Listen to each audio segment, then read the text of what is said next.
कर लिया है। चलिए शुरू करते हैं। तो गाइस मुझे एक छोटी सी बात बताओ आप लोग, हम लोगों ने अभी तक इस चैप्टर के अंदर सबसे पहली चीज जो पढ़ी थी वो क्या थी? Potential due two point charge. याद आ रहा है कि मान लीजिए कि क्यू चार्ज यहां पर है तो उससे आर दूरी पर उसका कितना पोटेंशियल होता है बच्चों? याद करो, आर दूरी पर कितना पोटेंशियल होता है इस ए पॉइंट पर? हम बोलते हैं पोटेंशियल होता है के क्यू बाई में आर, यानी 1 में 4 पाई एप्सिलॉन नॉट क्यू बाई में आर। इस फॉर्मूले से सभी बच्चे फैमिलियर होने चाहिए, कुछ आता हो चाहे ना आता हो, ये जरूर आना चाहिए कैपेसिटेंस सीखने से पहले, अदरवाइज भैया कैपेसिटेंस समझ में ही नहीं आएगा। तो आपको पता होना चाहिए कि एक चार्ज अपने से आर दूरी पर अपना कितना पोटेंशियल बनाए रखता है, 1/4 क्यू बाई आर। इसकी वैल्यू सबको पता ही होती है, 9 × 10⁹ होती है। चार्ज आपको पता होगा, 10 कूलम में 5 कूलम जो भी है, दूरी आपको पता होगी। इसको सॉल्व करने के बाद जो भी आंसर आप लोगों को आता है, अगर 80 जूल पर कूलम आंसर आ रहा है तो इसका सीधा सा मतलब ये है बच्चों कि यहां बैठे किसी भी एक कूलम के ऊपर, यहां बैठे किसी भी एक कूलम के ऊपर ये वाला चार्ज कितने का वर्क डन करता है? बोलो 80 जूल का। मतलब 80 जूल की उसको एनर्जी से रिपेल करेगा, 80 जूल की एनर्जी से बोलो उसको करेगा अट्रैक्ट करेगा, जो भी करेगा, ये उसका पोटेंशियल है वहां पर। और ये पोटेंशियल हर जगह पे अलग होगा। थोड़ा नजदीक आऊंगा तो पोटेंशियल की वैल्यू क्या हो जाएगी? बढ़ जाएगी, बिकॉज आर हो जाएगा कम तो वी क्या हो जाएगा? ज्यादा। तो यहां पर देखूंगा तो पोटेंशियल की वैल्यू 100 जूल पर कूलम आई कि यहां रखिए एक कूलम को कितने जूल से रिपेल कर सकता है? बोलो 100 से। तो मेरे को बस इतना बताओ कि भैया 1.4 से आर दूरी पर कितना पोटेंशियल होता है? दिस इज के क्यू बाई में क्या? आर। सबको क्लियर है ये वाली बात? इसमें मेरे को लगता नहीं कोई खास दिक्कत आती होगी आप लोगों को। ठीक है, इसके बाद बच्चों मैंने आप लोगों को सिखाया था बच्चों पोटेंशियल डिफरेंस बिटवीन 2 पॉइंट्स। जिन बच्चों ने अच्छे से पढ़ा हुआ है वो जानते होंगे पोटेंशियल डिफरेंस 2 पॉइंट्स के बीच में कैसे निकाला जाता है। तो बताओ कैसे निकलता है 2 पॉइंट्स के बीच का पोटेंशियल डिफरेंस? जितना वर्क डन करना पड़ता है किसी एक चार्ज को ए से बी ले जाने में, डिवाइड बाय बोलो क्या? वो चार्ज, ये आता है potential difference between 2 points. Clear हुआ या नहीं हुआ? नहीं आई मेरी बात समझ में? ठीक है, उसके बाद मैंने आप लोगों को क्या बताया था बच्चों? That is the potential due to dipole. कहां कहां पर? एक्सियल पर, इक्वेटोरियल पर और एक जनरल पॉइंट पर, 3 जगहों पर। उसके बाद मैंने आप लोगों को बच्चों क्या करवाया था? रिलेशन बिटवीन, नहीं नहीं नहीं नहीं, फिर मैंने आपको करवाया था इलेक्ट्रोस्टैटिक पोटेंशियल एनर्जी। याद आ रहे? या बोलेंगे potential energy of system of charge. Potential energy of, अरे याद नहीं आ रहा? 2 चार्जेस का सिस्टम क्रिएट करने में कितनी एनर्जी लगी? 3 चार्जेस का क्रिएट करने में कितनी एनर्जी लगी? इसलिए रिवाइज करा रहा हूँ, गैप आ गया थोड़ा सा हमारी क्लासेस में, ठीक है ना, टेस्ट की वजह से, संडे की वजह से। तो हल्का सा याद कर लो, potential energy system of charges पता है ना आप लोगों को क्या था? उसके बाद बच्चों मैंने आप लोगों को आई थिंक रिलेशन करवाया था, relation between E and V. क्या था रिलेशन बताना है? E is equal to minus का डीवी बाय, बहुत इंपॉर्टेंट रिलेशन है बच्चों, काम आएगा अभी भी हमारे। और फिर हमने बच्चों पढ़ा था इक्वी पोटेंशियल सरफेसेस, ये डायग्राम करे थे हमने, याद आ रहे हैं? इन सबके डायग्राम करे थे। उसके बाद मैंने आप लोगों को प्रॉपर्टीज करवाई होंगी, इसी टॉपिक का सब पार्ट मान लीजिए, properties of equi potential surfaces.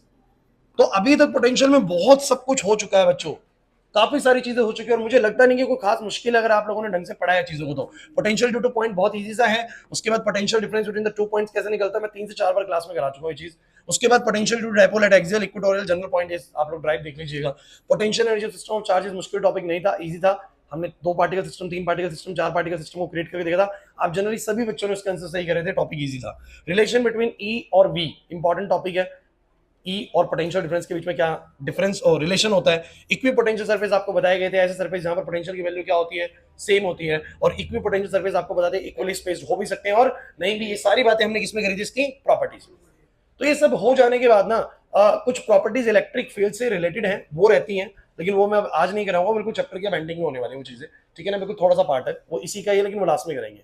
एक छोटी सी चीज जो मुझे और आपसे डिस्कस करनी है पोटेंशियल को लेके, वो मैं दिखा देता हूं, उसके बाद हम कैपेसिटेंस शुरू करेंगे।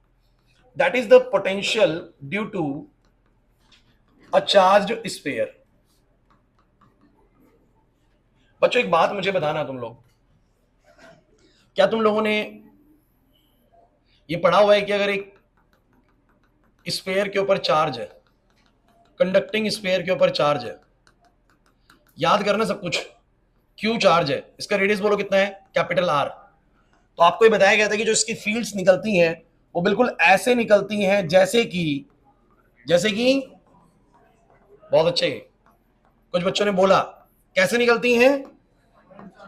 जैसे कि एक पॉइंट चार्ज कहां पर प्लेस्ड है, सेंटर पर। देखिए बिल्कुल ऐसे निकलती हैं, जैसे मैं इन लाइनों को अगर जोड़ दूं ना तो ऐसे लगेगा कि क्यू चार्ज ना सेंटर पर ही रखा हुआ है। कहां रखा हुआ बोलो?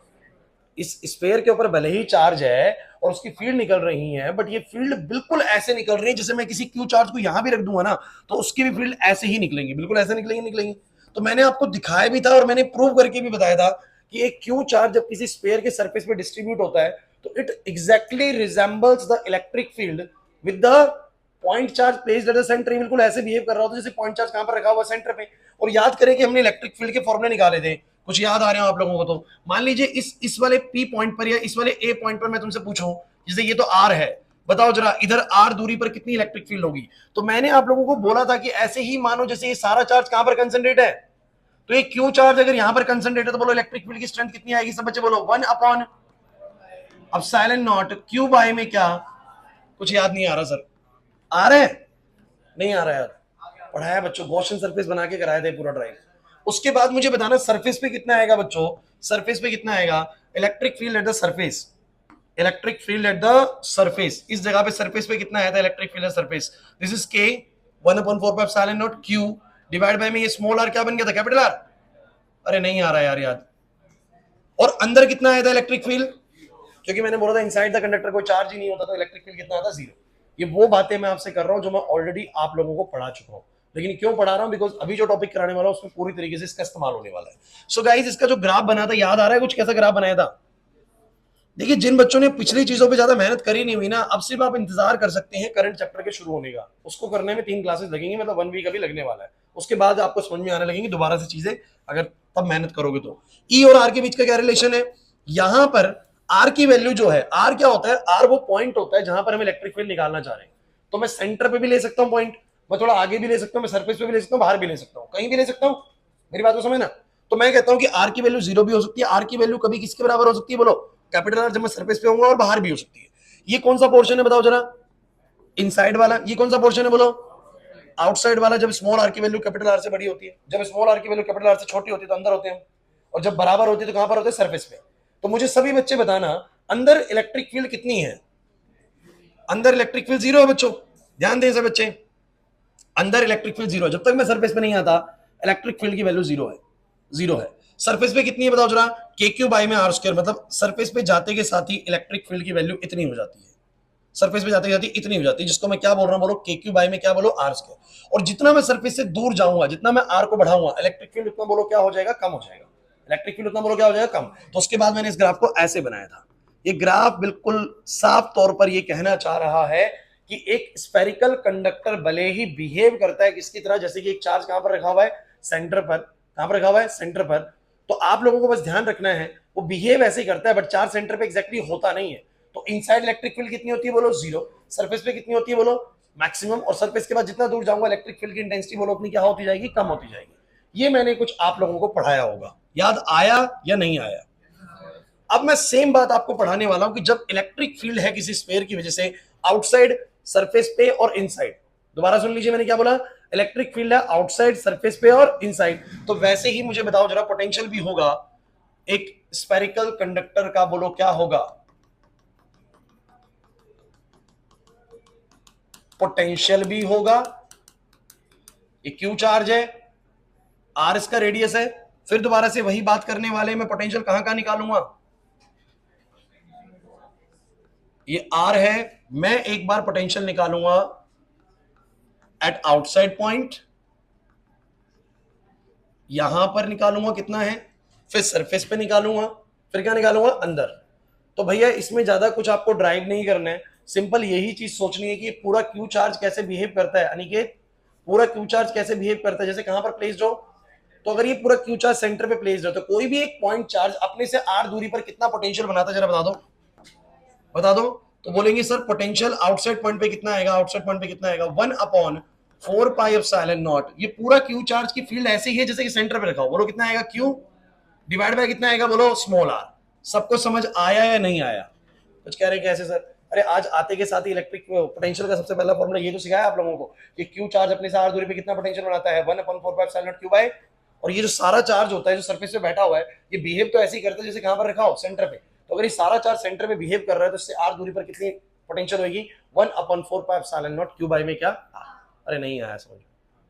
अब मुझे बताओ सरफेस पे कितना हो जाएगा, सरफेस पे तो मैं लिख देता हूं आउटसाइड पॉइंट पे कितना होगा, आउटसाइड द स्फीयर, बताओ आउटसाइड द स्फीयर कितना आया 1/4πε0 क्यू बाई में, चलो सरफेस पे बताओ एट सरफेस, तो सरफेस आ जाऊंगा तो यही स्मॉल आर की वैल्यू क्या हो जाएगी कैपिटल आर, तो मुझे बताइए सरफेस पे पोटेंशियल कितना होता है 1/4πε0 क्यू बाई में क्या, अच्छा सरफेस पे ज्यादा होती होगी आउटसाइड, सरफेस पे यार, सरफेस पे आर की वैल्यू कम होती है तो वीएस क्या होता होगा ज्यादा, मतलब मान लो कि किसी स्फेरिकल कंडक्टर का सरफेस पे पोटेंशियल अगर 500 यूनिट का है तो जितना दूर जाता रहूंगा वो क्या होता जाएगा, कम होता जाएगा, 400 300 250 ऐसे कम होता जाएगा, क्लियर हो रहा है कि नहीं रहा। लेकिन सबसे इंटरेस्टिंग केस है कि अंदर क्या होता है इसका पोटेंशियल, गाइस ये बहुत इंटरेस्टिंग चीज है। तो इनसाइड अगर मैं पोटेंशियल की बात करूं बच्चों, that is the potential inside the sphere, बच्चों ये बहुत जरूरी चीज है, कहते हैं इनसाइड भी ना बच्चों उतना ही मिलता है जितना सरफेस पे होता है, जितना सरफेस पे होता है, मतलब सरफेस पे कितना पोटेंशियल है 1/4πε0 क्यू बाई में क्या आर, तो इनसाइड भी कहते हैं उतना ही मिलता है। लेकिन अब बच्चे यूं कहेंगे कि सर ऐसा कैसे, अगर सरफेस पे 500 तो पूरे अंदर भी 500 ही क्यों है।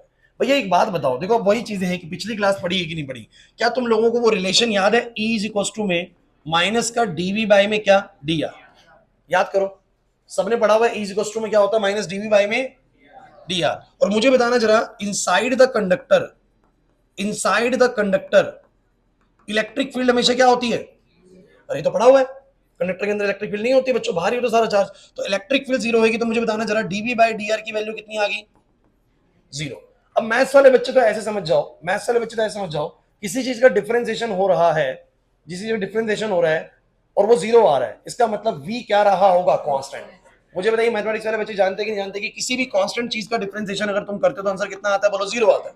इसका मतलब कि अगर किसी चीज का डिफरेंशिएशन जीरो आ रहा है, इसका मतलब v बोलो क्या है, कांस्टेंट, इसका मतलब जैसा सरफेस पे था अंदर आने के बाद भी वैसा ही बना रहता है। दूसरी बात, जिन बच्चों को ये नहीं पता है, मुझे बताओ कि अंदर e जीरो है, अजय इधर E जीरो है तो dv बाई डी आर कितना होगा, बोलो जीरो, इसका मतलब dv कितना होगा, dv जीरो होने का मतलब बताओ क्या होगा, change in potential is zero, change in potential is, जैसे ही मैं सरफेस से अंदर जाता हूं कहता है पोटेंशियल का चेंज जीरो है, पोटेंशियल का चेंज, इसका मतलब पोटेंशियल चेंज नहीं होता, पोटेंशियल क्या रहता है, कांस्टेंट। इसका मतलब ये है बच्चों कि जितना पोटेंशियल सरफेस पे है अंदर जाने के बाद भी पोटेंशियल में कोई चेंज नहीं आता, सेम एज अ सरफेस रहता है। तो एक बड़ी इंपॉर्टेंट चीज है, आप लोगों को एक चार्ज कंडक्टर दे दिया और उसका रेडियस दे दिया कि भाई 10 कूलम का चार्ज है और 3 मीटर का है, 2 मीटर का इसका रेडियस है, समझो मेरी बात को। अब आउटसाइड सरफेस पे और अंदर इलेक्ट्रिक फील्ड पूछेगा तो अलग आंसर्स होते हैं, उसके अकॉर्डिंग निकल जाएंगे, और पोटेंशियल पूछेगा तो क्या होते हैं, अलग आंसर्स होते हैं। इलेक्ट्रिक फील्ड के फॉर्मूले पता है सबको, बाहर कितना होगा, सरफेस पे कितना होगा, अंदर तो जीरो होगा। लेकिन पोटेंशियल मुझे बताना बाहर अंदर, बाहर सरफेस पे और अंदर कितना होता है, इसका ग्राफ बना के देखें एक बार, तो मुझे जल्दी बताओ कैसा ग्राफ बनेगा इसका। ये बना हमारा R, ये रहा हमारा V, बताओ यहां पर स्मॉल r कभी कैपिटल R के बराबर है, तो ये कैसा केस है बोलो, इनसाइड, ये कैसा केस है बोलो, आउटसाइड। तो चलो जल्दी बताओ कैसे करें, तो हम लोग ये बोलेंगे भाई इनसाइड तो जो इलेक्ट्रिक पोटेंशियल है उतना ही है जितना बोलो किस पे है, सरफेस पे है, सरफेस पे भी इतना ही है, अंदर भी इतना ही है, देखो ना बिल्कुल। और सरफेस के बाद जो है ये वाला फॉर्मूला लगेगा जिसमें अगर आर बढ़ेगा तो वी बोलो क्या होगा, घटेगा, आर बढ़ेगा तो वी क्या होगा। तो मतलब मान लीजिए कि अंदर बात करें तो अंदर जितना है, मतलब सरफेस पे जितना वैल्यू है पूरे अंदर भी उतना ही वैल्यू है, और इसके बाद ये घटना स्टार्ट होता है। समझ में आया या नहीं आया, ये है बच्चों v इनवर्सली टू r, और इस जगह पर जो ये कांस्टेंट वैल्यू है वो कितनी है बोलो, के क्यू बाई में क्या r, जितनी सरफेस पे रहती है के क्यू बाई आर उतनी ही अंदर रहती है के क्यू बाई आर।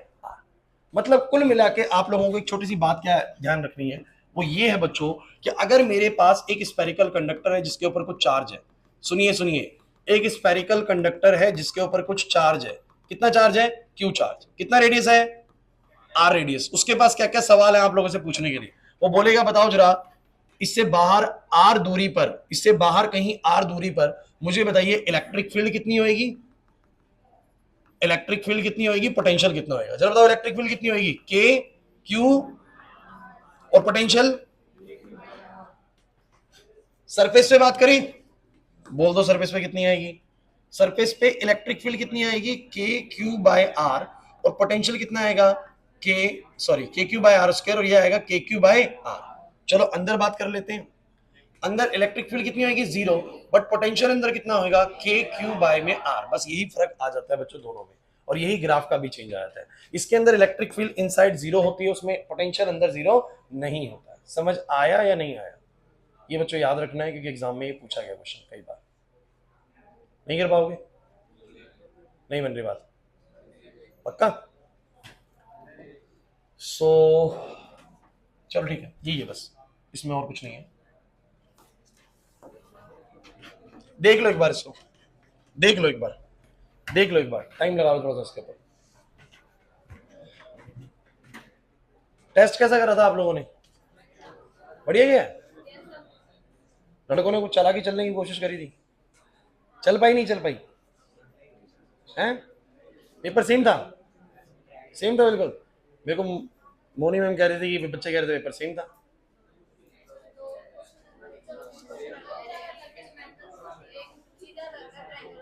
लगभग सारे ही क्वेश्चन अलग थे, एक क्वेश्चन 2 क्वेश्चन सेम थे। मैं आपको बताता हूँ, जिन बच्चों ने चीटिंग करने की कोशिश करी होगी ना, वो फंस गए होंगे। पहले क्वेश्चन में जैसे कि आप लोगों को पूछा गया था गर्ल्स को स्टेबल इक्विलिब्रियम, तो बॉयज को पूछा गया था अनस्टेबल इक्विलिब्रियम। फर्क है, किसी से स्टेबल पूछा था, किसी से अनस्टेबल। अब कोई नलायक बच्चा अगर रट के आया अंदर कि स्टेबल का तो 0 आंसर है, तो अनस्टेबल में तो 180 डिग्री है, फर्क हो गया। अगर अनस्टेबल का 180 याद करके आया तो अंदर आके 0 लिखना था, क्योंकि वो स्टेबल था। दूसरी चीज, सेकंड क्वेश्चन में जैसे ही बोलता है गॉसियन सरफेस हाफ हो जाता है, इनके में था कि गॉसियन सरफेस डबल हो जाता है। चीजें बदल रही हैं। एक में पूछा गया था पोटेंशियल एनर्जी बतानी है डायपोल की जब वो स्टेबल इक्विलिब्रियम में हो, एक बैच में पूछा गया था पोटेंशियल एनर्जी बतानी है डायपोल की जब वो perpendicular to the electric field हो। Perpendicular to the electric field, condition totally change, बदल गई है। अब कोई अगर रटे रटाई तरीके से सारी चीजें देख के आया है, एक तो बहुत ही स्पेशल हो गया था जब फ्लक्स वाला क्वेश्चन पूछा गया था। एक में बोला गया था कि प्लेन ना, शीट का प्लेन 30 डिग्री एंगल बना रहा है एक्स एक्सिस पर, और एक में बोला गया normal to the plane 30 degree angle बना रहा है। दोनों के आंसर अलग आने वाले हैं, सेम नहीं आएगा।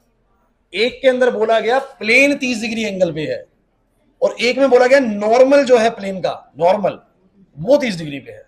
तो एक में 30 ही लेना था और एक बैच में 60 लेना था। हो गया वहां पर गड़बड़। तो देखो भाई, सिंपल सी चीज है, अगर कोई रट के बाहर से आया होगा तो उसने सारा रायता फैला दिया होगा। पढ़ने वाले बच्चे तो पहली बात बाहर से देख के आए नहीं होंगे, और जिनको थोड़ा सा चालाकी चलनी होती है वो वैसे ही फंस गए। ठीक है, तो वो टेस्ट अभी चेक होंगे तब पता लगेगा। अच्छा ऐसा है, पेपर जब चेक होंगे, एक छोटी सी बात और, क्योंकि हम शिफ्ट के हिसाब से पेपर चेक करेंगे, कहीं आपके आंसर उस तरीके से वैरी करे। सारी गर्ल्स फर्स्ट शिफ्ट में आई थी, कोई गर्ल्स ऐसी थी जो सेकंड शिफ्ट में आई थी? कोई गर्ल्स? दीक्षा और सिद्धि, आप टेस्ट देने नहीं है? बहुत बढ़िया, ये तो सबसे बढ़िया सोल्यूशन है। सिर्फ दीक्षा ऐसी जो सेकंड शिफ्ट में आई है, और कोई बच्चा? अच्छा, कोई बॉयज जो फर्स्ट शिफ्ट में आया हो? फर्स्ट शिफ्ट में कोई बॉय? मतलब सभी लड़कों का पेपर सेकंड शिफ्ट के पेपर के हिसाब से चेक होएगा, ध्यान रखना फिर। और गर्ल्स का फर्स्ट शिफ्ट के हिसाब से, बस दीक्षा को छोड़ के। ठीक है, क्योंकि हमें वो चेक करते वक्त वो ध्यान रखना है कि स्टेबल का आंसर ठीक करना है या अनस्टेबल वाला ठीक करना है। ठीक है, अब बदलने मत, अब हो गया, बस हो गया। ठीक है, आ जाओ। चलो, मोनी मैम बता रही थी बाहर झुंड बना रखा था लड़कों ने, और पेपर वेपर देख रहे थे। चलो आ जाओ, अगली बात पे आते हैं।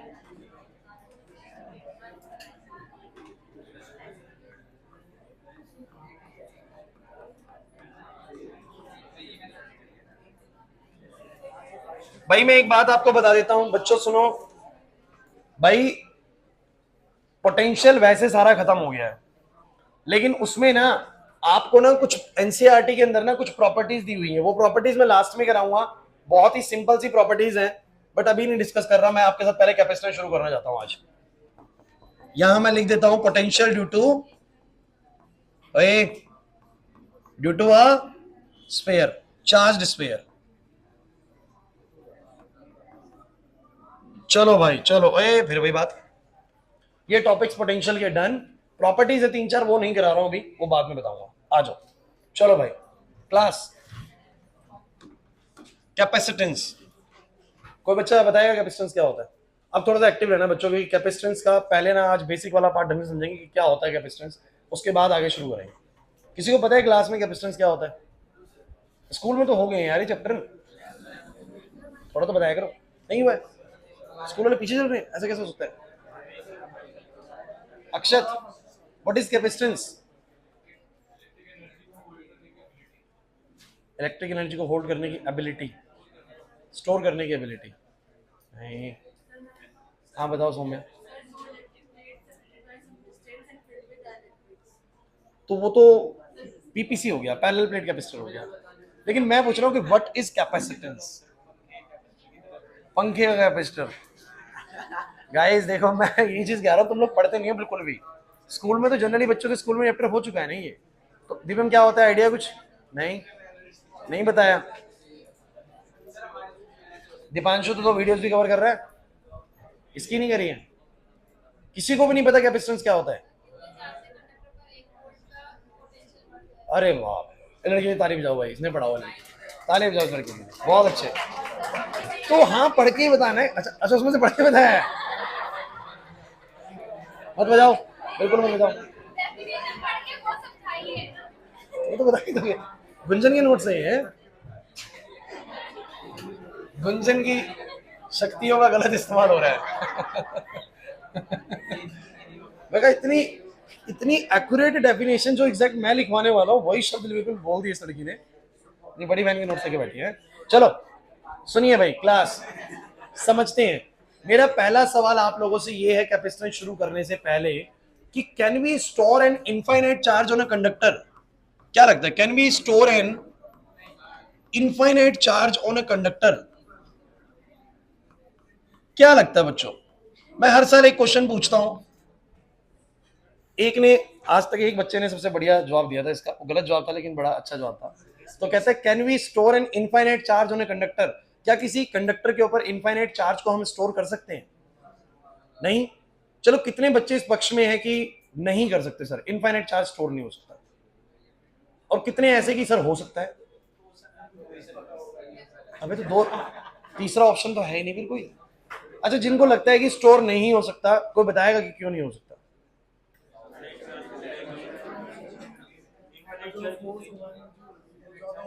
ज्यादा हो जाएगी, बहुत ज्यादा हो जाएगी एनर्जी। तो करते रहेंगे, बढ़ाते रहेंगे, क्या दिक्कत है? एक कैपेसिटी आ जाएगी। हाँ बताओ अक्षर, क्या बोल रहे हो? हर चीज की लिमिटेड कैपेसिटी होती है। और कोई बच्चा है? कोई और? बस यही है कि भाई इनफाइनाइट कैसे स्टोर करोगे, हर चीज की लिमिट। देखिए आज तक हर कोई बच्चे ने ना, मतलब मैं इतने साल से पढ़ा रहा हूँ, हर कोई बच्चा ये आंसर करता है, सर किसी चीज की कैपेसिटी लिमिटेड ही तो होगी ना, उससे उसमें इनफाइनाइट कैसे स्टोर कर सकते हो? तो एक बच्चे ने एक बार जवाब दिया था कि, वो बच्चा वैसे तो पढ़ाई में उतना होशियार नहीं था, लेकिन उसने अपना दिमाग लगाया और हिसाब से बोला। तो हमने पूछा कि can we store an infinite charge on the conductor? कह रहा नहीं सर, बिल्कुल नहीं कर सकते। क्यों नहीं कर सकते? कह रहे कि सर चार्ज ही खत्म हो जाएगा। क्योंकि है ना, इनफाइनाइट चार्ज को कैसे स्टोर करें? सही बात है वैसे, कि चार्ज ही कितना चार्ज लाएंगे, इनफाइनाइट का मतलब कि चार्ज कितना। हालांकि इसका एग्जैक्ट आंसर नहीं है, चार्ज तो हम ला सकते हैं, लेकिन इनफाइनाइट कहां से लाएंगे ना।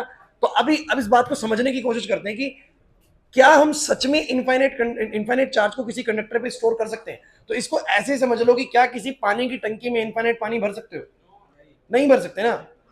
वही बात है, या तो पानी खत्म हो जाएगा, या टंकी की क्या खत्म हो जाएगी, कैपेसिटी खत्म हो जाएगी, लेकिन उसमें इनफाइनाइट पानी कभी भी स्टोर नहीं हो पाएगा। आइए समझने की कोशिश करते हैं कि कंडक्टर की रिस्पेक्ट में ये चीज कैसे होने वाली है। बच्चों इधर ध्यान दो। तो भैया इसका आंसर पहली बात तो है नो। नो इसीलिए है कि जैसे कि ये पानी की टंकी है, और इस पानी की टंकी के अंदर बच्चों कैपेसिटेंस ना समझ ही इस पानी की टंकी से आएगा, मैं आपको बता रहा हूं। और चलिए मैं ना आपको कैपेसिटेंस जो समझाने वाला हूं अगले 10 से 15 मिनट ना, उसको मैं अभी अगले 1 मिनट में कुछ बताऊंगा। आप लोग एनालॉगी लगाना और आइडिया लगा लेना क्या कैपेसिटेंस होता है। दिव्यम ध्यान देना, यहां बहुत जरूरी चीज है। जैसे तुमने इसमें पानी भरा,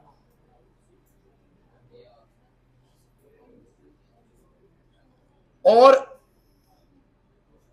इसके बाद पानी लीक हो जाएगा, बाहर गिरने लग जाएगा। तो इनफाइनाइट तो स्टोर नहीं हो सकता। ठीक है, पहली चीज तो ये है। दूसरी चीज ये कि मैं आपको ना कैपेसिटेंस यहां समझाने से पहले यहां एक एग्जांपल देता हूं और कैपेसिटेंस वही खत्म करता हूं चीज को। आइए मान लीजिए कि मेरे पास ना 3 टंकी है, 3 टंकी है पानी की, ध्यान देना। एक टंकी ऐसी है, एक टंकी ऐसी है, और एक टंकी बच्चों ऐसी है, ऐसी है। 3 टंकियां मेरे पास पानी की, ध्यान सुनना बच्चों। इन तीनों टंकी में हम पानी भरने लग रहे हैं। तीनों का लेकिन एक सीन है कि भैया इनकी जो ये हाइट है ना, हाइट जो है मान लेते हैं सबकी 10 ही मीटर है, और 10 मीटर की हाइट के बाद ये पानी इनमें से बोलो क्या हो जाता है, लीक हो जाता है। पानी क्या हो जाता है बोलो, लीक। समझने की कोशिश करना, ये मान लेते 100 की है, इनकी हाइट जो है ना वो 100 मीटर की हाइट है। अच्छा जो ये हाइट है ना, इसको आप पोटेंशियल की तरह ट्रीट करें सब बच्चे। मैं कह रहा हूं कि अभी के मिनट सबसे इंपॉर्टेंट है भैया आज के टॉपिक के अंदर, क्योंकि इसी से ना एग्जैक्ट आइडिया लगेगा कैपेसिटेंस का। ध्यान दियो कार्तिक, इसको मान लो पूरा फुल कर दिया आप लोगों ने, इसके बाद ये लीक हो जाएगी, बिल्कुल 100 के पोटेंशियल के बाद लीक हो जाएगी। इसमें भी लीकेज आएगी कितने के पोटेंशियल के बाद, 100 के बाद ही आएगी। हाइट तो सबकी 100 ही बननी है, अरे हाइट तो सबकी 100 ही बननी है, समझो मेरी बात को। इसमें यस सर, इसमें भी आएगी।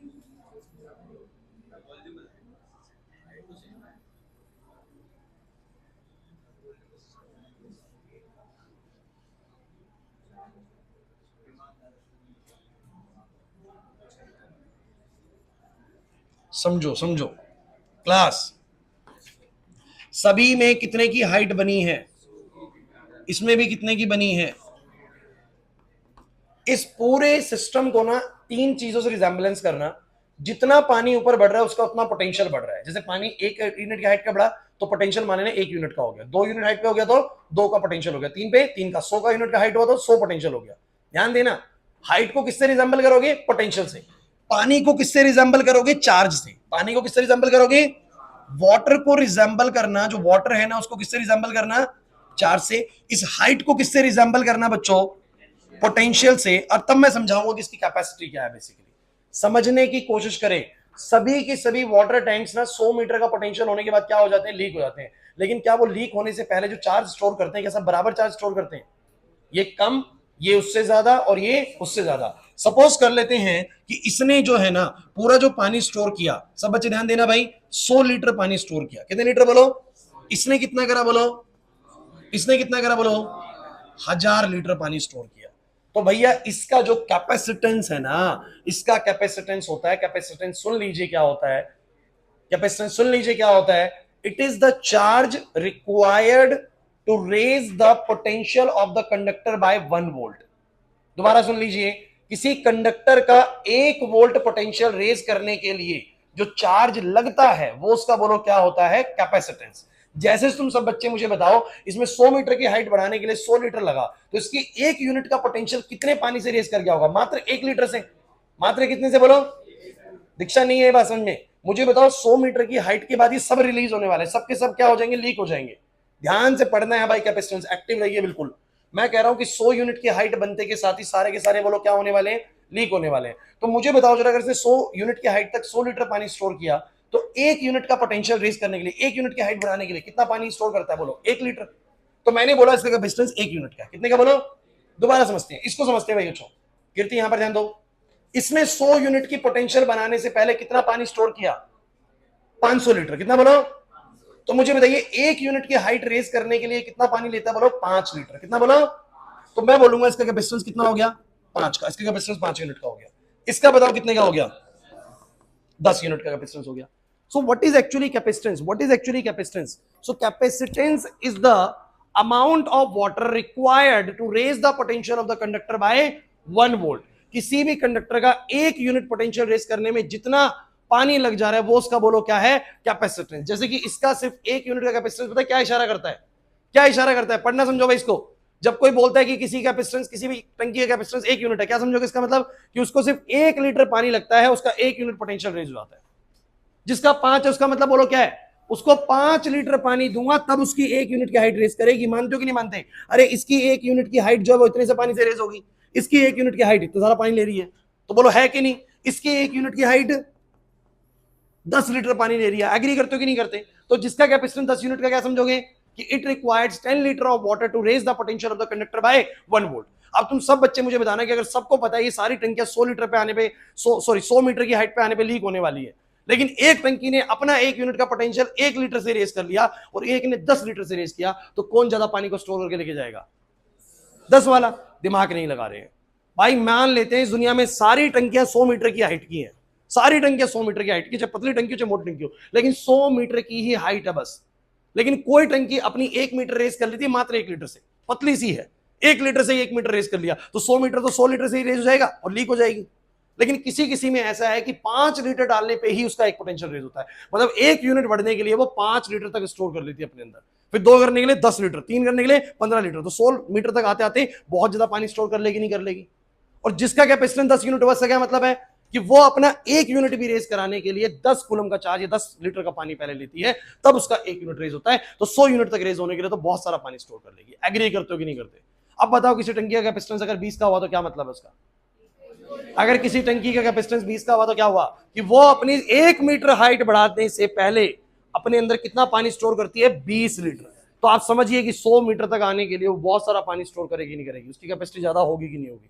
क्योंकि सारी टंकियां 100 पे आने पे क्या होने वाली है? लीक होने वाली है। तो हमें देखना है कि जो टंकी, ये बड़ी इंपॉर्टेंट लाइन है, जो टंकी 1 मीटर काफी सारे पानी से रेस करवाती है उसकी कैपेसिटी बोलो क्या है? ज्यादा है। क्योंकि बहुत बड़ा टैंक है तो उसका 1 मीटर उठने में भी क्या लगेगा? बहुत सारा। स्विमिंग पूल में अगर 1 मीटर भी उठाना है तो पानी बहुत सारा लगेगा, थोड़े से बर्तन में उठाना 1 मीटर तो जल्दी उठ जाएगा।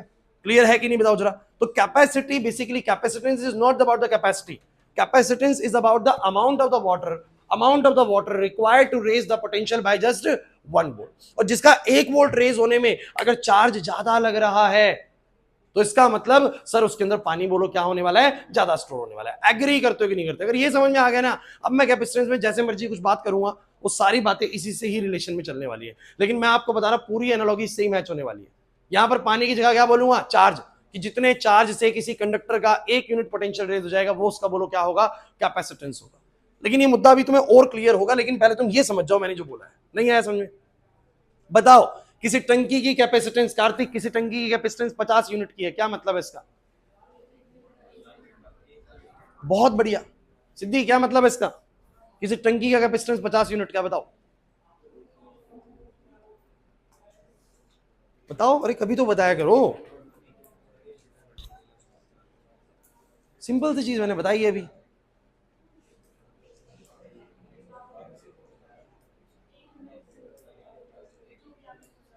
एक मिनट, मैंने क्या बोला?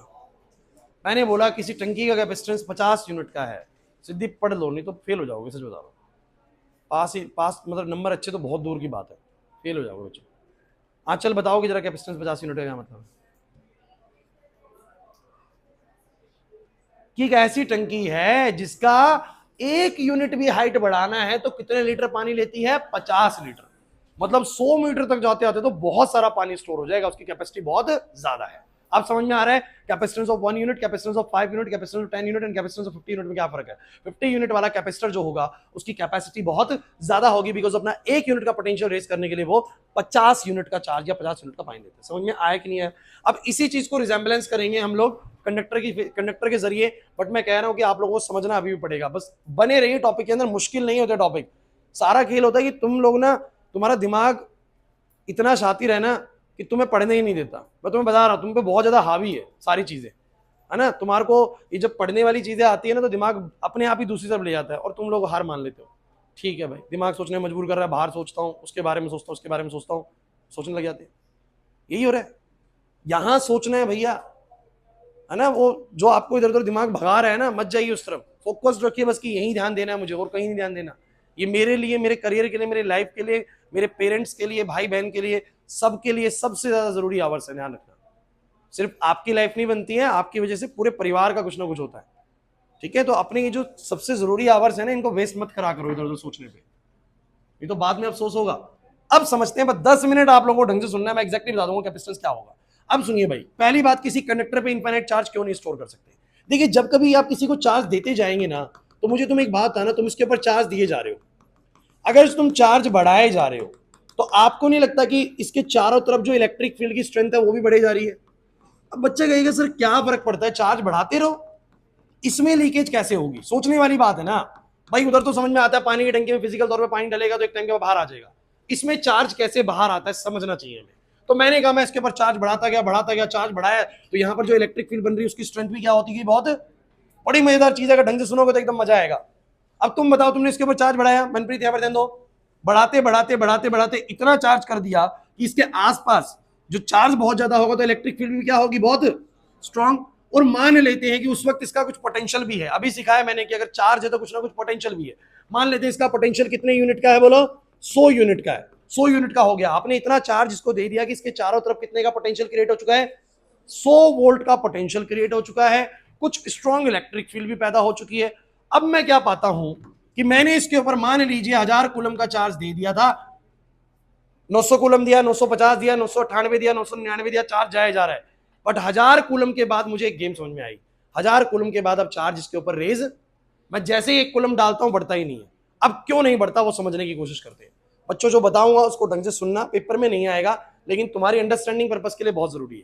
तुमने इसके ऊपर जब तक 1000 कूलम चार्ज दिया तब तक इसकी इलेक्ट्रिक फील्ड मान लेते हैं बहुत स्ट्रांग बन चुके हैं, मान लेते हैं 1000 की ही बनी है, कितने की बनी है बोलो 1000 की, या मान लेते हैं चलो 100 यूनिट की इलेक्ट्रिक फील्ड बन गई है इससे।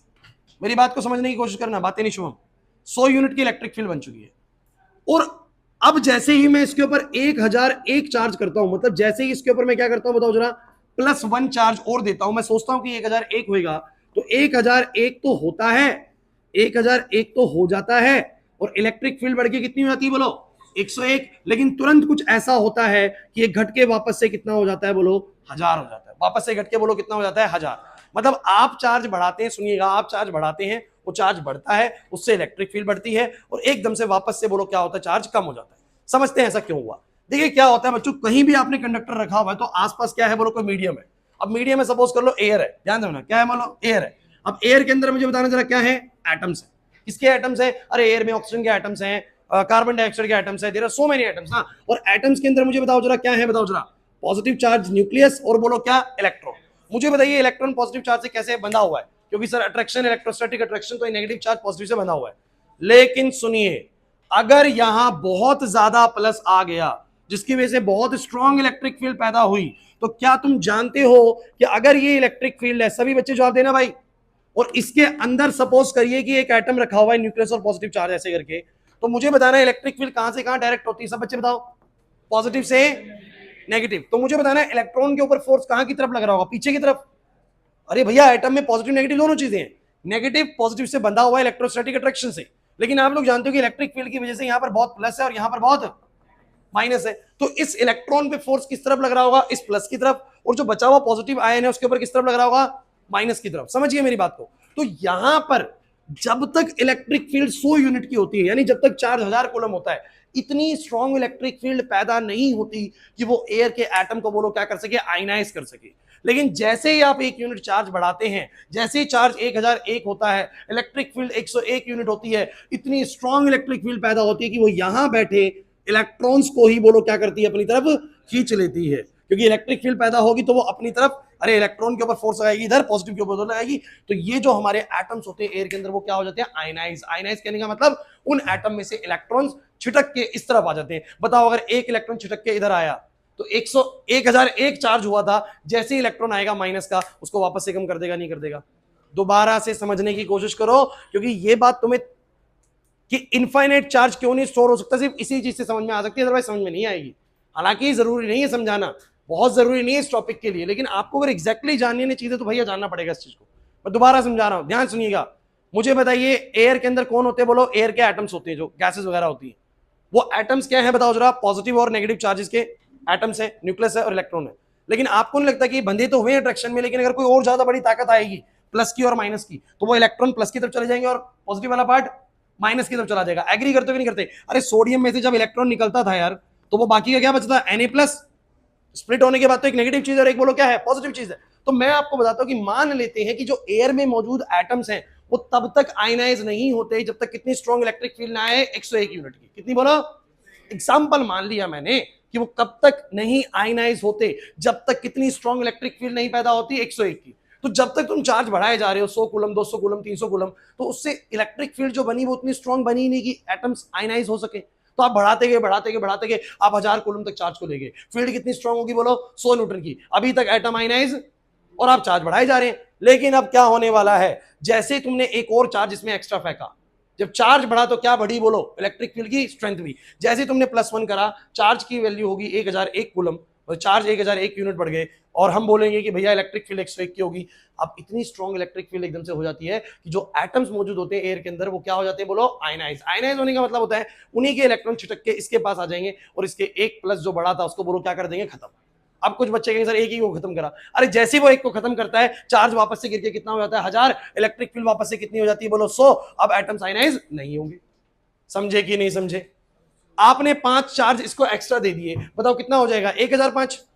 इलेक्ट्रिक फील्ड फिर स्ट्रॉन्ग हो जाएगी, फिर से बोलो क्या होंगे, एटम्स आयनाइज होंगे, वहां से इलेक्ट्रॉन निकल के आएंगे, इसके 5 चार्ज जैसे ही खत्म हो जाएंगे फिर दोबारा से इलेक्ट्रिक फील्ड क्या हो जाएगी, कमजोर पड़ जाएगी और वो आयनाइज नहीं करेगी एटम को। तो मैक्सिमम चार्ज समझ में आ गया, कितना स्टोर कर पाएंगे, 1000। 1000 से ऊपर क्यों नहीं कर पाएंगे? जैसे ही 1000 से ऊपर चार्ज को करता हूं इतनी स्ट्रॉन्ग इलेक्ट्रिक फील्ड पैदा हो जाती है कि वो एटम्स जो एयर में मौजूद होते हैं उन्हीं को आयनाइज कर देती है, उसी के इलेक्ट्रॉन आके इसके पॉजिटिव चार्ज को बोलो क्या कर देते हैं, बढ़ने से खत्म कर देते हैं। इधर लीकेज ऐसे होती है, इधर लीकेज ऐसे होती है। समझ आया या नहीं आया? हाँ बताओ। वैक्यूम में अलग बात कर सकते हैं, वैक्यूम में बोल सकते हैं स्टोर कर सकते हैं, बट ये हाइपोथेटिकल कंडीशन है यार। फिर वो हाइपोथेटिकल कंडीशन में तो हम कुछ भी कर सकते हैं, है ना। लेकिन कहीं ना कहीं कोई ना कोई मीडियम होगा, और जब मीडियम होगा बेसिकली अब तुम चार्ज भी तो एक पार्टिकल पे ही होगा, फिर तुम उसको वैक्यूम ट्रीट ही कैसे कर सकते हो? किसी को चार्ज भी दोगे तो वो पार्टिकल ही तो है एक तरीके का, तो वैक्यूम ट्रीट नहीं कर पाओगे किसी भी तरीके से, वो हाइपोथेटिकल कंडीशन में चला जाएगा। लेकिन मैं कह रहा हूं कि आप किसी भी मीडियम में हो, अक्षत नहीं है ये बात समझ में, why you cannot store a infinite charge on the conductor। देखो समझ आता है तो बहुत बढ़िया, नहीं आता तो भी टेंशन नहीं लेनी, क्योंकि बस ये समझ में आना बहुत जरूरी था। लेकिन मुझे तुम बता दो कि why we cannot store an infinite charge on the conductor, बताओ जरा क्यों?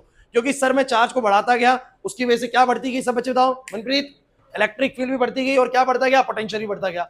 अब एक टाइम ऐसा आता है कि इतना स्ट्रॉन्ग इलेक्ट्रिक फील्ड बन जाता है कि वो जो एयर में मौजूद एटम्स होते हैं उसी को आयनाइज कर देते हैं, उसी को बोलो क्या कर देते हैं, आयनाइज करने का मतलब होता है उसी में मौजूद जो इलेक्ट्रॉन्स होते हैं वो आ जाते हैं इसकी तरफ और पॉजिटिव चार्ज दूर चले जाएंगे। तो जब वो इलेक्ट्रॉन इसकी तरफ आएंगे तो इसके पॉजिटिव को बोलो क्या कर देंगे, खत्म कर देंगे। तो जो फर्दर चार्ज हमने बढ़ाया होगा जिसकी वजह से इतनी स्ट्रॉन्ग इलेक्ट्रिक फील्ड पैदा होगी कि एयर आयनाइज होगी, वो वापस से क्या हो जाएगा, कम हो जाएगा। वापस से क्या हो जाएगा, नहीं आया बस में। तो मान लेते हैं, सपोज करते हैं कि हमने ऐसा पाया कि जब एयर का जब किसी कंडक्टर का कितना पोटेंशियल हो जाता है, बोलो 100 वोल्ट का, उसके बाद अगर फर्दर कोई भी पोटेंशियल बढ़ा, फर्दर आपने चार्ज को बढ़ाया तो वो बढ़ने नहीं देगा, बिकॉज एयर को क्या कर देगा, वो आयनाइज क्या कर देगा। अरे समझो ना, किसी भी तरीके से इलेक्ट्रिक फील्ड 1000 से ऊपर नहीं हो पाएगी। क्यों नहीं हो पाएगी, समझ पा रहे हो? क्योंकि जैसे ही बढ़ेगी वापस से बोलो क्या हो जाएगी, एयर आयनाइज, एयर आके उसके चार्ज को बोलो क्या कर देगी, खत्म, तो वापस से इलेक्ट्रिक फील्ड गिर जाएगी। अरे कुकर में क्या होता है, जो प्रेशर कुकर होता है उसमें एक सर्टेन प्रेशर के बाद प्रेशर नहीं बढ़ पाता। क्यों नहीं बढ़ पाता? उसमें एक लगा दिया भैया, उसकी ऊपर टोपी लगी हुई है, ऐसे लगी हुई है, उसके अंदर एक प्रेशर होता है। जैसे ही वो प्रेशर बढ़ता है, मान लो उसने बोल दिया कि इस कुकर के अंदर ना, इस कुकर के अंदर 100 बार से ज्यादा प्रेशर नहीं होना चाहिए। यहां पर एक सीटी में ना एक हवा छेद कर रखा होता है यहां पर, समझो मेरी बात को। अब ये इसका ना वजन इतना बनाते हैं कि अगर 100 बार से ज्यादा प्रेशर अंदर हुआ, 100 बार से ज्यादा प्रेशर अंदर हुआ, 101 हुआ, तो वो टोपी उठ जाएगी। जैसे ही टोपी उठेगी क्या होगा, यहां की वेपर्स उसमें निकल जाएंगी। लेकिन ये टोपी कब उठती है, जब 100 से ज्यादा प्रेशर होता है। तो जैसे ही 100 से ज्यादा होता है टोपी उठती है, उसके अंदर की गैस निकलती है, वो जैसी गैस निकलती है, जैसे प्रेशर वापस से गिर के कितना हो जाएगा, 100, क्योंकि जब गैस निकल जाएगी तो प्रेशर वापस क्या हो जाएगा, कम। जैसे 100 होता है टोपी वापस से क्या हो जाती है, गिर जाती है। अरे नहीं समझे मेरी बात को? आपने और ज्यादा प्रेशर बना दिया, मान लो कहोगे सर 105 बन गया, अरे बनेगा ही नहीं कभी। 105 बन कैसे जाएगा? 105 बनती टोपी उठेगी, तब तक उठी रहेगी जब तक वो प्रेशर 100 से फालतू है, 100 से, क्योंकि टोपी का वजन ही इतना बनाएगा कि 100 के बाद ही उठ जाएगी। 100 के बाद क्या हो जाएगी, तो 100 के बाद जब तक अंदर का प्रेशर 100 से ऊपर रहेगा वो टोपी उठी रहेगी, गैस निकलती रहेगी, गैस निकलती रहेगी। और जैसे ही अंदर का प्रेशर 100 हो जाएगा, क्योंकि गैस निकल जाएगी, प्रेशर कम हो जाएगा, टोपी गिर जाएगी। वही चीज है एक कंडक्टर के ऊपर मैक्सिमम पोटेंशियल मान लीजिए आप कितने का बना सकते हैं, 100 का, क्योंकि उसके बाद अगर आपने चार्ज बढ़ाया तो चार्ज बढ़ता जरूर है, लेकिन वापस से एयर के एटम्स आयनाइज होने की वजह से चार्ज घट जाता है। क्लियर हुआ या नहीं हुआ?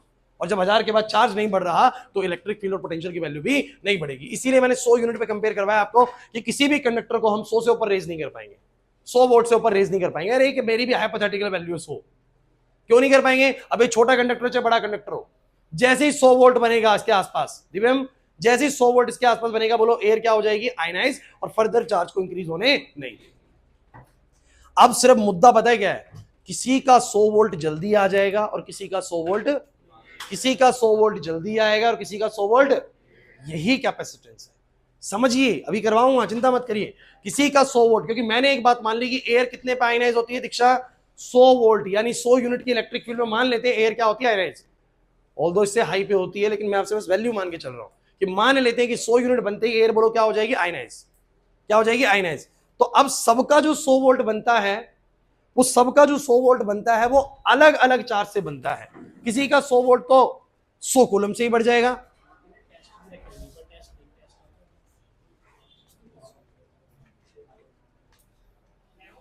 आजा आजा,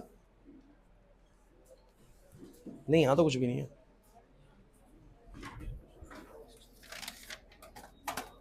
बच्चे में टेस्ट कहाँ रखते हैं, कुछ आइडिया है? मोनी को बताऊंगा। यार वो बोरी अंदर रखना है। हाँ ये शर्ट में कौन सी उठा लेता हूँ। ये सारे मेरे बच्चे के शायद, तेरे भी हैं, तेरे भी हैं। अक्षत गेट खोल लो, वो नहीं आया बच्चों समझ में। अब सुनो भाई, अरे बच्चों, सब बच्चे दो बातें क्लिक करो पहले दिमाग में। Can we store infinite charge on conductor? क्यों नहीं कर सकते? क्योंकि सर एक सर्टेन स्ट्रेंथ के बाद, मतलब एक 100 वोल्ट की स्ट्रेंथ मान लीजिए, बच्चों आप बैठो थोड़ा सा करने दो, 100 वोल्ट की इलेक्ट्रिक फील्ड के बाद या 100 वोल्ट के पोटेंशियल के बाद एयर बोलो क्या हो जाएगी, आयनाइज हो जाएगी और फर्दर चार्ज को बढ़ने नहीं देगी। चलिए अब मैं आपको समझाता हूं कि सबका 100 वोल्ट ना अलग अलग चार्ज से रेज होता है। अब आप कहेंगे सर ये कैसी बात हुई, आइए समझाने की कोशिश करता हूं इसको। बच्चों कुछ नहीं है, जैसे आज कैपेसिटेंस का टॉपिक समाप्त होगा ना, मैं फ्री भी कर दूंगा आप लोगों को, लेकिन बस कैपेसिटेंस का मतलब ही समझाना है बस मुझे आज की क्लास में। बोर्ड पे बातें नहीं करेंगे बिल्कुल भी। मुझे एक बात बताओ बच्चों, अरे फिर वही बात, एक छोटा स्फेयर है एक बड़ा स्फेयर है, समझना देखना कितना इंटरेस्टिंग चीज है। एक छोटा स्फेयर एक बड़ा स्फेयर है, एक छोटी टंकी एक बड़ी टंकी है ना। इन दोनों को मैंने चार्ज दिया, दोनों को मैंने चार्ज दिया। सभी बच्चे देखना, अगर जिस बच्चे ने अभी समझ लिया ना इस चीज को, जो मैं बताने वाला हूं उसको टॉपिक अभी क्लियर हो जाएगा एक बारी में ही। भाई मैंने ना दोनों को 10 कूलम का चार्ज दिया, दोनों को, ये देखो मैंने दोनों को 10 कूलम का चार्ज दिया। बस फर्क ये है कि इसका रेडियस जो है वो 1 यूनिट का है और इसका रेडियस 5 यूनिट का। फर्क ये है कि दोनों का रेडियस अलग अलग है, साइज अलग अलग है, दोनों को दिया मैंने 10 कूलम ही है। क्या मेरा सवाल ये है, क्या दोनों के ऊपर सेम पोटेंशियल बना है? सोच के बताओ, किसी स्फेरिकल कंडक्टर पे क्या पोटेंशियल होता है जरा बताना। किसी स्फेरिकल कंडक्टर पे अगर क्यू चार्ज है, किसी स्फेरिकल कंडक्टर पे अगर क्यू चार्ज है, उसका रेडियस आर है, सब बच्चे बताओ उसके ऊपर कितना पोटेंशियल होगा, के क्यू बाय आर। पढ़ाया है कि नहीं पढ़ाया? देखो पिछली चीजें आनी बहुत जरूरी है, तो फिर कुछ समझा नहीं पाऊंगा मैं। सबको पता है कि स्फेयर पे अगर क्यू चार्ज है तो उसका रेडियस आर है, तो कितना पोटेंशियल उसके सरफेस पे बोलो, के क्यू बाय आर। मुझे बताओ, दोनों को मैंने 10 कूलम दिया, मैंने दोनों टंकियों को 10 लीटर पानी दिया। अभी जरा मुझे बताना, इसको भी 10 लीटर देता हूं, इसको भी 10 लीटर देता हूं, क्या दोनों में सेम पोटेंशियल रेज हुआ था? बताना, इसमें 10 लीटर से कितना हो जाएगा, 10 वोल्ट, और इसमें 10 लीटर से सिर्फ कितना होगा, 2 वोल्ट। अरे क्योंकि 5 लीटर से इसका 1 वोल्ट रेज होता है। समझो मेरी बात को, ध्यान से सुनो। इसको 10 लीटर दो एक बार, अनिका इसको 10 लीटर दो, बताओ कितना वोल्ट रेज करेगा? इसको 10 दो, 100 लीटर से 100 है, कैपेसिटेंस एक का है, तो 10 लीटर देने से 10 वोल्ट रेज कर जाएगा। इसको 10 लीटर दूंगा तो मात्र 2 वोल्ट, और इसको 10 लीटर दूंगा मात्र, जिसका सिर्फ 1 वोल्ट रेज हुआ, समझिए ना, वो तो बहुत ज्यादा चार्ज को स्टोर कर सकता है कि नहीं कर सकता भी, क्योंकि 100 वोल्ट पे आगे सब लीक होने, 100 वोल्ट पे आगे। लेकिन किसी ने तो मात्र 10 से ही अपना कितना वोल्ट रेज कर लिया, 10। रौनक, किसी ने अपने 10 से बस कितना करा, 2 यूनिट रेज करा, और किसी ने 10 से कितना करा, मात्र 1 यूनिट। तो कहीं ना कहीं जिसने मात्र भी 1 यूनिट करा है, उसको तो 100 वोल्ट तक पहुंचने के लिए बहुत सारा चार्ज लगेगा, बहुत सारा चार्ज स्टोर कर लेगा नहीं कर लेगा। और जरा इसकी वैल्यू को देखना एक बार जरा, V इज इक्वल टू में क्या होता है, के क्यू बाय में क्या, ध्यान देना भाई, इधर ध्यान देना, के क्यू बाय में आर। मुझे तुम जरा बताना सबके लिए, दोनों के लिए, इधर इधर इधर, दोनों के लिए मुझे बताना जरा क्या क्या सेम है। के सेम है, क्यू सेम है, लेकिन मुझे बताना जिसका आर कम होगा उसका वी सेम चार्ज से, सेम चार्ज से, दोनों में सेम है, दोनों में सेम है, सेम चार्ज से दोनों पे सेम पोटेंशियल रेज नहीं हो रहा है। अक्षत, दोनों पे मैंने सेम चार्ज दिया, क्या पोटेंशियल सेम रेज होगा? क्यों नहीं होगा बता? क्योंकि सर के क्यू दोनों में सेम होगा, लेकिन जिसका आर कम होगा उसका वी बोलो कैसा रेज हुआ होगा, ज्यादा, और जिसका आर ज्यादा होगा उसका वी कैसा रेज हुआ होगा। दोनों में मैंने 10 कूलम दिया, लेकिन दोनों में पोटेंशियल सेम रेज। इसको समझाने के लिए मैं एक छोटा सा एग्जांपल ले लेता हूं। मुझे मान लीजिए कि के की वैल्यू 1 है, फिलहाल मान लीजिए कि के की वैल्यू, सीधी चले जाओ, वैसे तुम ध्यान नहीं देती हो,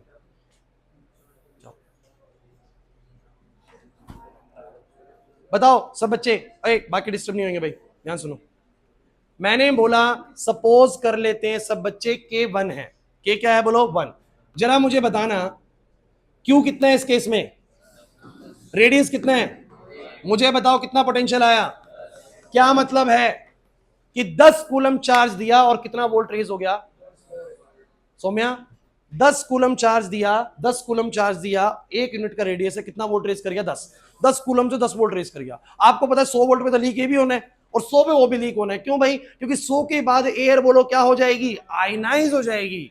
मतलब किसी भी कंडक्टर को 100 वोल्ट से ज्यादा मैं पोटेंशियल नहीं बढ़ा पाऊंगा। लेकिन इस भाई साहब ने तो 100 वोल्ट अपना सिर्फ 10 कूलम से ही रेज कर लिया। एक बार इसको भी देखते हैं इसने क्या करा। K1 है, मान लेते K1 है, बोलो Q कितना है? 10, रेडियस बोलो कितना है? 5। मुझे बताना कितना आया। सेम चार्ज दिया था 10 कूलम, लेकिन मात्र कितने वोल्ट रेज हुआ? 2 वोल्ट। तो अभी 100 वोल्ट पहुंचने तक तो ये बहुत ज्यादा चार्ज स्टोर करेगा। समझ में आया कि नहीं आया? नहीं आया समझ में। इसने 10 कूलम से कितना रेज करा सब बच्चे बोलो? इसने 10 कूलम से कितना रेज करा? 10 वोल्ट। और चलो एक बार इस कंडक्टर की कहानी और बता दो मुझे, बातें नहीं करनी है। मैं कह रहा हूं कि अभी बिल्कुल हम हिट करने वाले हैं अपने टॉपिक को। मुझे बताओ जरा इस कंडक्टर की बताओ कहानी जिसका रेडियस 10 यूनिट होगा। चार्ज 10 कूलम ही दिया है, बताओ। अरे बोलो सब बच्चे, बहुत बढ़िया।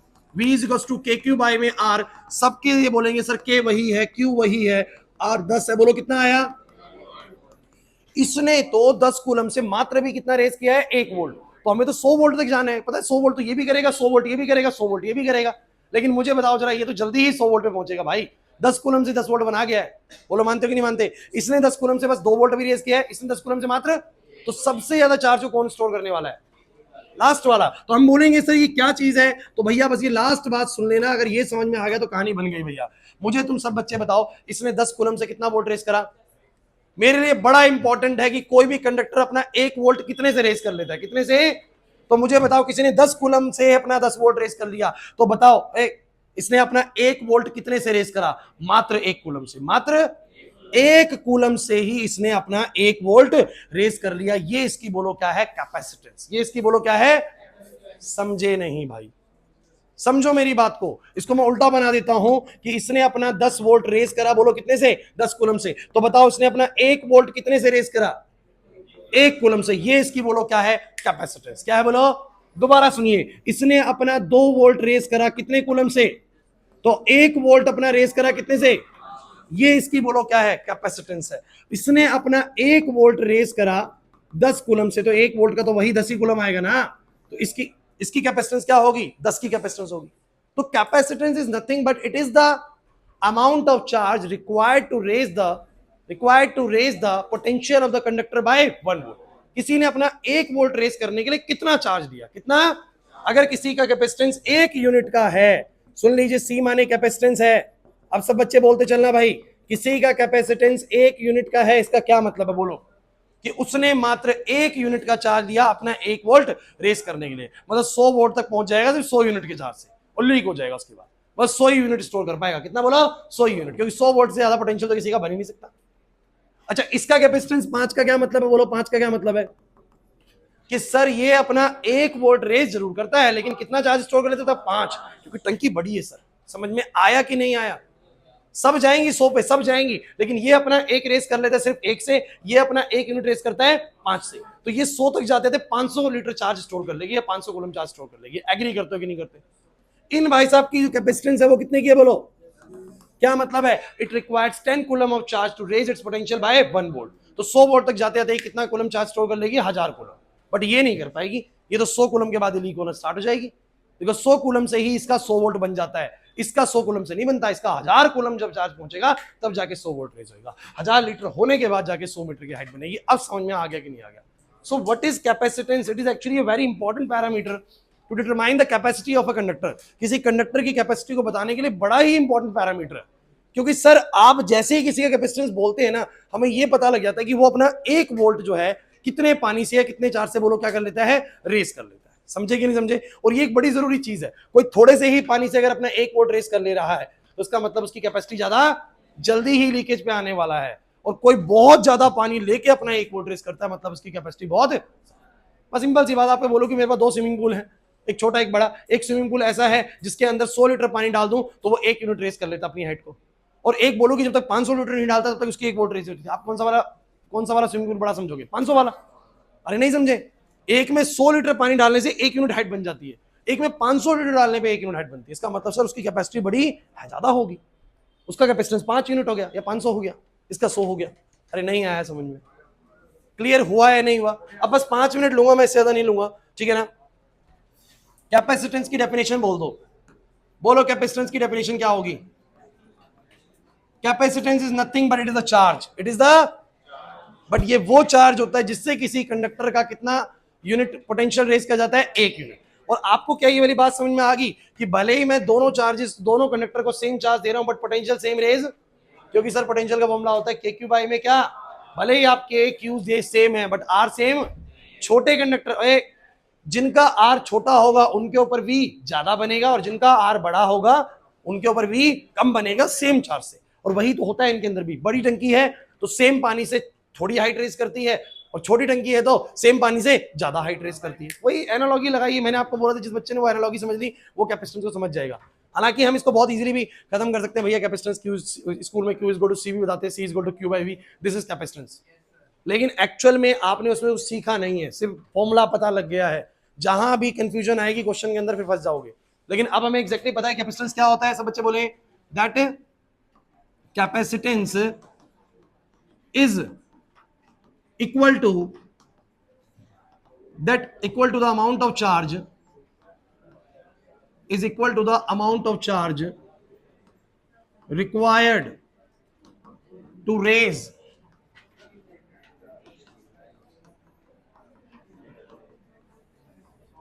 the potential of a conductor by 1 volt। अच्छा निकाल कैसे रहे हो वैसे आप लोग, इसको निकाल कैसे रहे हो कैपेसिटेंस की वैल्यू? क्यू बाई वी करके ना। जैसे किसी ने तो 100 कूलम से अपना 50 वोल्ट रेस करा है, 50 वोल्ट, तो कितने कूलम से उसने अपना 1 वोल्ट रेस करा? 2 कूलम से, तो उसका कैपेसिटेंस क्या होगा? 2। अरे नहीं है वैसे में, अरे ऐसे समझ लो यार, जितना ज्यादा तुम किसी कंडक्टर को चार्ज दोगे उतना ज्यादा उसका बोलो क्या बनेगा।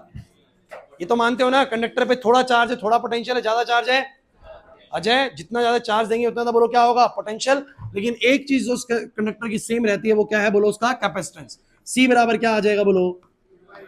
Q by we. यूनिट क्या आ जाएगी? कुछ कहेंगे सर ये सी कैसे? अरे भैया आप एक बात मुझे बताना, सब बच्चे प्लीज, इस टंकी में आप पानी डाले जा रहे हो, चार्ज बढ़ रहा है, हाइट बढ़ रही है, पोटेंशियल बढ़ रहा है, लेकिन ये कैपेसिटेंस चेंज हो रहा है। इसका कैपेसिटेंस कितना था बोलो? 1 यूनिट। क्या मतलब होता है इसका? कि इसमें 1 लीटर पानी देने से 1 वोल्ट रेस कर जाता है। अब आप पानी डालते जाओ, पोटेंशियल बढ़ता जाएगा, लेकिन क्या कैपेसिटी चेंज हो रही है उसकी कैपेसिटेंस हर बार 1 यूनिट है, मतलब कि 1 यूनिट से ही हर बार 1 वोल्ट रेस कर लेता है वो। बोलो मानते हो कि नहीं मानते? बताओ जरा इधर से कितनी, इधर इसका कैपेसिटेंस 5 यूनिट है। क्या मतलब है इसका? कि ये 5 लीटर चार्ज लेके अपना 1 वोल्ट रेस करता है सर, तो हर बार वो 5 लीटर से 1 वोल्ट रेस करेगा, कैपेसिटेंस चेंज नहीं होता। क्या चेंज होता है कि जितना चार्ज दे रहा हूं उतनी हाइट बढ़ रही है, मतलब चार्ज दे रहा हूं, क्यू दे रहा हूं तो वी बढ़ रहा है, क्यू दे रहा हूं तो वी बढ़ रहा है, बट सी रिमेन सेम। वो यहीं पर यहां पर ये कहता है q is directly proportional to V, but जो प्रोपोर्शनल कांस्टेंट है वो क्या है बोलो? सी है। तो सी इज इक्वल टू बोलो क्या आ गया? Q by V. और यूनिट क्या आ गई जरा बताना, यूनिट ऑफ कैपेसिटेंस क्या आ गई? सब बच्चे बताओ यूनिट ऑफ कैपेसिटेंस क्या आ गई? Coulomb per volt. कितने कूलम लगा हर वोल्ट को रेस करने के लिए, हर वोल्ट को रेस करने के लिए। इसी को इन शॉर्ट बच्चों बोलते हैं फैरेड। क्या बोलते हैं? मतलब कि कूलम पर वोल्ट को फैरेड बोल देते हैं। कूलम पर वोल्ट को क्या बोलते हैं? फैरेड। तो कैपेसिटेंस की जो एग्जैक्ट यूनिट है वो क्या है बोलो? फैरेड है। समझ आया या नहीं आया? अच्छा लेकिन मुद्दे की बात क्या है ना बच्चों, बस 2 मिनट ले रहा हूं, ध्यान सुनो। अब बताना, मेरे पास 2 कंडक्टर्स हैं, एक कंडक्टर की कैपेसिटेंस 5 फैरेड है, एक कंडक्टर की कैपेसिटेंस 8 फैरेड है। क्या मतलब है? मतलब बोल दो। We have a first conductor which having a capacitance of, इधर Tanya, we have a first capacitor having a capacitance of 5 farad। छुट्टी नहीं हुई, बैठे रहो। 5 farad, और दूसरे की बोलो कितनी है? क्या मतलब है? स्वयं क्या मतलब है? फैरेड का मतलब है कूलम पर वोल्ट। मतलब सर ये वाला जो कंडक्टर है ना, ये तो अपना 1 वोल्ट कितने से रेस कर लेता है? मात्र 5 कूलम से। लेकिन ये अपना 1 वोल्ट रेस करता है 8 कूलम से। अब ऑब्वियसली बात है, अपना 1 वोल्ट अगर ज्यादा से रेस कर रहा है तो फिर 100 वोल्ट तक पहुंचने के लिए ज्यादा चार्ज स्टोर करेगा और ये कम। मुझे बताना जरा, अगर दोनों ही 100 वोल्ट के बाद लीक हो जाएंगे तो ये कितना चार्ज स्टोर कर जाएगा और वो कितना? मैंने बोला कि टू कंडक्टर्स, जल्दी से आंसर बता देना भाई, two conductors A and B having capacitances, having capacitances 4 farad and 8 farad respectively.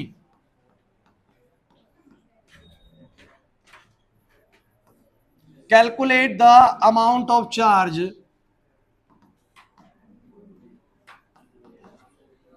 stored on conductor A and B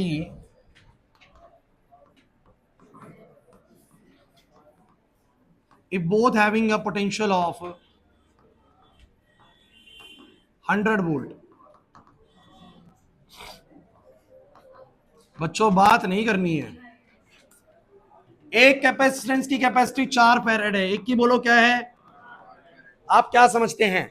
आप 4 फैरेड से समझते हैं कि ये वाला कैपेसिटर तो मात्र 4 कूलम दोगे अपना 1 वोल्ट बढ़ा देगा। छोटा कंडक्टर है, 4 से ही अपना 1 रेस कर लेता है, और एक 8 देने पे 1 रेस करता है। तो ऑब्वियस सी बात है, मान के चलो, दिमाग में कैलकुलेशन रखो कि 100 वोल्ट के बाद सब लीक होने, 100 वोल्ट के बाद सबकी हाइट 100 की है। सबकी हाइट 100 का सोचने का मतलब क्या था कि सभी कंडक्टर पे जब 100 वोल्ट का पोटेंशियल क्रिएट होगा तो एयर बोलो क्या हो जाएगी? आयनाइज हो जाएगी। लेकिन किसी का 100 वोल्ट जल्दी आएगा और किसी का 100 वोल्ट, समझो मेरी बात को। तो मैंने कहा किसी की कैपेसिटी 4 फैरेड की है, इसका मतलब क्या है? वो 4 कूलम से 1 वोल्ट रेस करता है, और जिसकी 8 की है वो 8 से 1 वोल्ट रेस करता है। तो बताइए अगर दोनों के ऊपर पोटेंशियल की वैल्यू 100 की है, कितने की बोलो? हो चुकी है, तो मुझे बताइए इसने कितना चार्ज स्टोर किया और उसने कितना करा? तो Q इक्वल टू क्या होता है? CB। मुझे बताओ कितना बोलो? 4 गुना में कितना? खुद ही वैसे आपको सोचना चाहिए कि बिना पेन उठाए भी हो सकता है तो, क्योंकि C बताता है कि 4 कूलम से 1 वोल्ट रेज हो रहा है। तो अगर 100 वोल्ट रेज हो चुका है तो कितने कूलम आया होगा? 400 कूलम। और इसने क्या करा होगा सर? 100 वोल्ट तक पहुंचने के लिए 100 वोल्ट तक पहुंचने के लिए 8 इंटू में 100 बोलो कितना आएगा? सर ये भी 100 पे जाके लीक होगा, बट ये तब तक कितना चार्ज स्टोर कर चुका होगा? 800। बिकॉज ये 1 वोल्ट रेस करने के लिए 8 कूलम चार्ज लेता है, वो 1 वोल्ट रेस करने के लिए मात्र 4 कूलम लेता है। तो लीकेज होने से पहले एक के पास चार्ज ज्यादा होगा और एक के पास चार्ज क्या होगा? कम। तो capacitance is a very important parameter, since we all know that कि एक पोटेंशियल के बाद कंडक्टर पे पोटेंशियल रेज नहीं हो पाएगा। तो सबका बड़ा इंपॉर्टेंट है कि वो 1 यूनिट कितनी जल्दी रेज कर लेते हैं। एग्री हुआ या नहीं हुआ? नहीं आई बात समझ? क्लियर हो गया? कुछ पूछना है आप लोगों को इसमें? सोच लो। आज हमने क्या क्या पढ़ा है? एक हमने पोटेंशियल ड्यू टू स्फीयर पढ़ा था, कहां कहां पर बताओ? आउटसाइड सरफेस पे, समझ में आ रही बात? पढ़ लिया था। एक हमने क्या पढ़ा है? कैपेसिटेंस। कैपेसिटेंस आपको समझ में आ रहा है? सेम कभी कैपेसिटी अपनी निकाल के देखिए। कुछ बच्चे ओवरफ्लो हो चुके हैं, कुछ बच्चों को हो गया ना अब कि अरे सर बस छोड़ दो, इन सबका कैपेसिटेंस बहुत कम है। थोड़ा सा पढ़ते हैं, इनके दिमाग में जाते हैं मुश्किल से 200 शब्द, इनका पोटेंशियल ऐसे रेज करने लग जाता है और थोड़ी देर बाद सारा ओवरफ्लो हो रहा होता है। 7 बजे के बाद कुछ समझ में नहीं आ रहा सर। और कुछों की कैपेसिटी इतनी ज्यादा है ना कि बहुत देर पढ़ने के बाद भी क्या कहते हैं? सर अभी पढ़ा दो, कोई दिक्कत नहीं है। तो समझो, रिलेट कर पा रहे हो कि सबका 100 वोल्ट के बाद तो लीकेज होना है भैया, लेकिन किसी बच्चे का तो 100 वोल्ट जल्दी आ गया और किसी का 100 वोल्ट चार्ज मैंने उतना ही डिलीवर करा है। किसी का कैपेसिटेंस बहुत ज्यादा है, अभी आधी टंकी भी नहीं भरी है, कह रहा सर अभी तो बहुत जगह है। और कुछ होगा तो भैया आधे घंटे पहले फ्लो हो चुका है, कह रहे सर बार बार हमारी तरफ इशारा क्यों कर रहे हैं? अरे मैं वैसे बोल रहा हूँ, समझ नहीं पाए? ठीक है अब जाओ, कह रहे अब समझ में आया? ठीक है जाओ बच्चों।